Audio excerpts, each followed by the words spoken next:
చూడండి, మీరు దేని గురించి జాగ్రత్త పడాలి?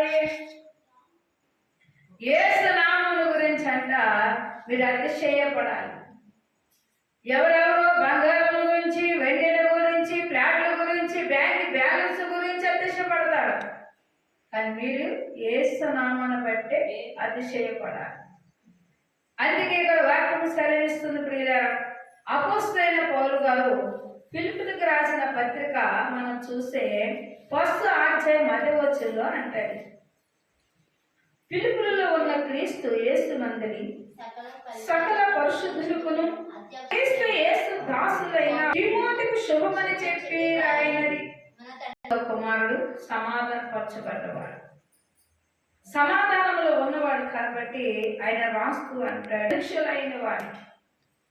చూడండి, సంఘం బాగోవాలంటే ముందు ఎవరు బాగోవాలి?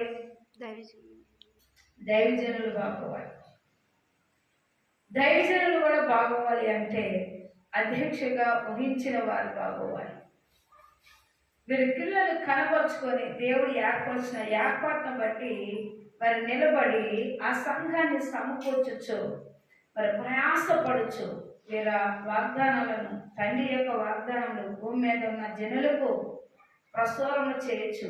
ఒక వాగ్దానాన్ని బట్టి నడుచువారిగా అది జాగ్రత్త కలిగి ఉన్నవారి ఎందుకు రాశారు.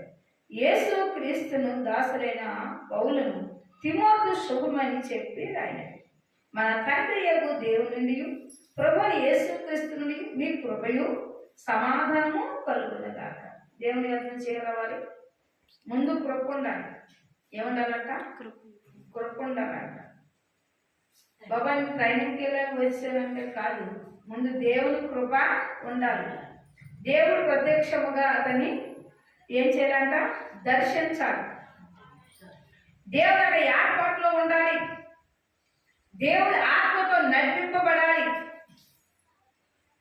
ట్రైనింగ్ చేసి అక్కడ వాగ్దానం ఇక్కడ వాగ్దానం రాసుకోవద్దు అంటున్నాడు. అధ్యక్షులైన వారిని చెప్పాడు. తర్వాత పరిచర్య చేసిన వారి గురించి చెప్పాడు. తర్వాత ఎవరి గురించి చెప్పాడు కదా? యేసుక్రీస్తునందు మనకి ఏం కావాలట? కృప, సమాధానం కలుగునుగా. మనకు సమాధానం ఉంటేనే దేవుని ఆసక్తి కలిగి ఉంటాం. ఆయన దగ్గర నుంచి మనకి ఏ సమాధానం రాకపోతే మనం ఏమీ చేయలేము. అందుకే ఇక్కడ రాష్ట్ర మొదటి దినము నుండి ఇంతవరకు సువార్త విషయంలో మీకు నాతో పాలుగొని ఉండుట చూచి దేని బట్టి